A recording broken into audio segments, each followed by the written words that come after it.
Quand on rêve d'un proche décédé, on est troublé. Soit on se dit « Ok, mon cerveau se souvient », ou parfois on se dit « C'était tellement réel ».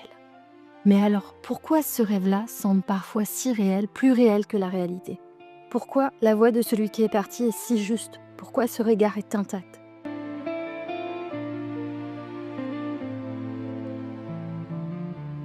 Certains penseurs comme Carl Jung pensaient justement que certains rêves ne viennent pas du passé, mais d'un endroit plus profond. Et c'est là que ça devient troublant. Il existe des récits très précis où le défunt ne parle pas. Il n'explique rien, il ne transmet aucun message, il ne répond même pas. Il est simplement là. Ce récit de rêve issu de témoignages rapporte des expériences où des personnes décrivent un rêve ou un état très proche du sommeil dans lequel un proche décédé apparaît sans dire un mot.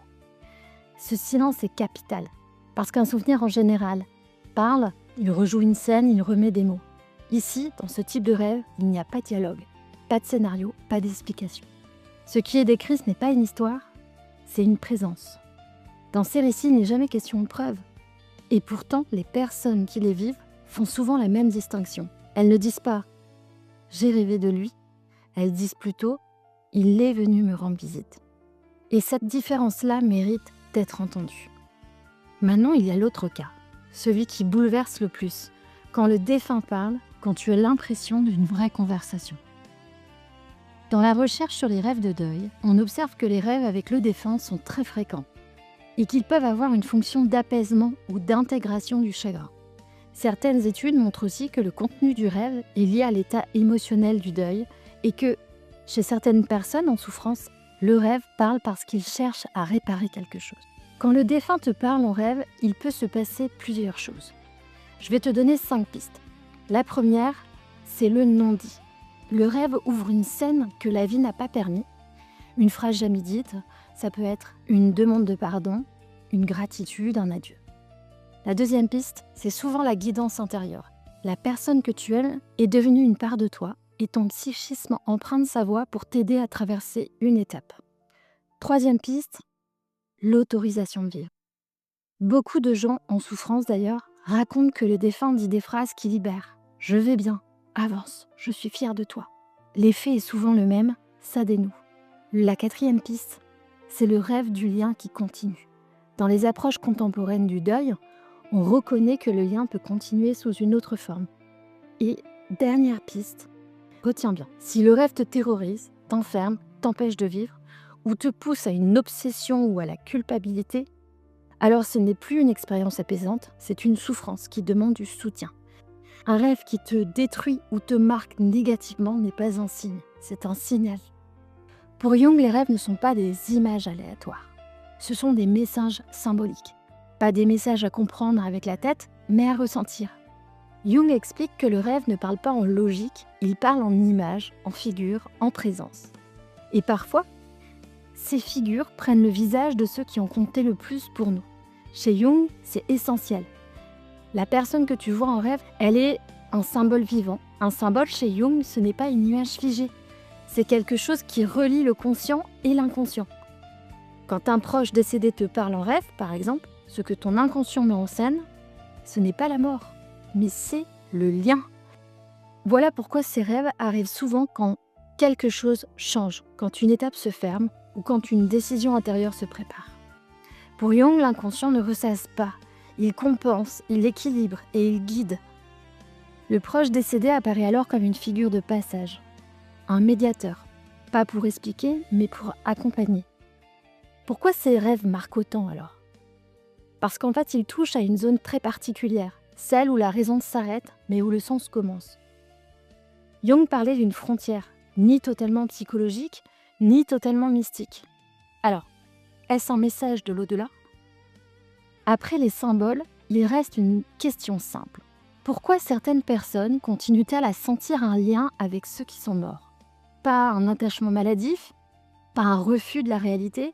Non, un lien. Et si le problème n'était pas que le lien continue, mais qu'on nous ait appris qu'il devait s'arrêter ? On entend souvent « il faut faire son deuil ». Comme s'il y avait quelque chose à couper, à fermer, à effacer. Mais pour beaucoup, ce n'est pas ce qu'elles vivent. Elles vivent une présence intérieure. Et cette présence, en fait, ne les empêche pas de vivre. Parfois même, elles les aident à avancer. Des auteurs comme Boris Cyrulnik ont beaucoup insisté sur cette idée. Le lien ne disparaît pas, il se transforme. Ce n'est pas l'absence du lien qui soigne, c'est sa transformation.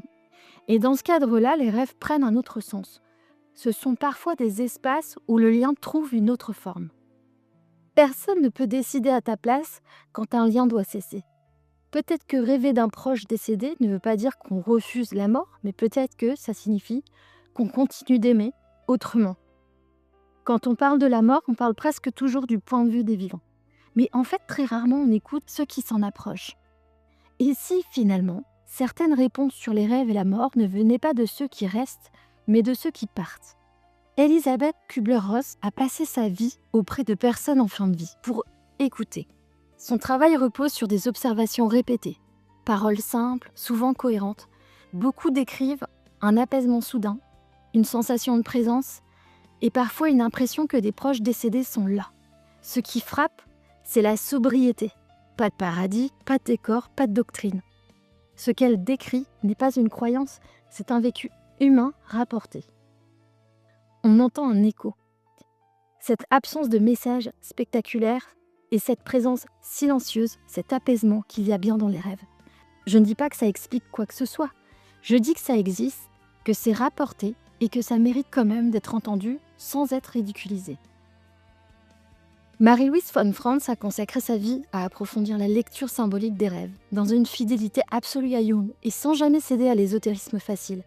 Et pour elle, chaque détail compte. La posture, le silence, l'atmosphère.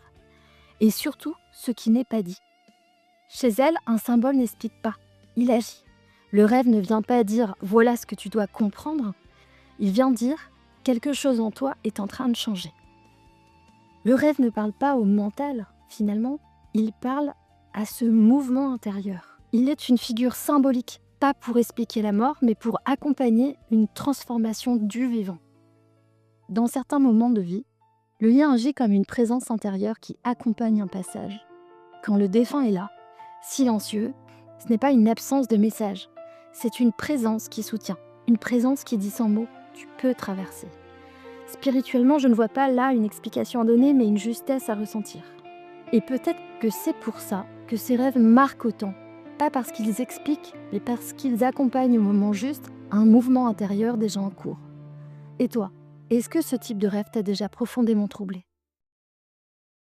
La bulle s'ouvre.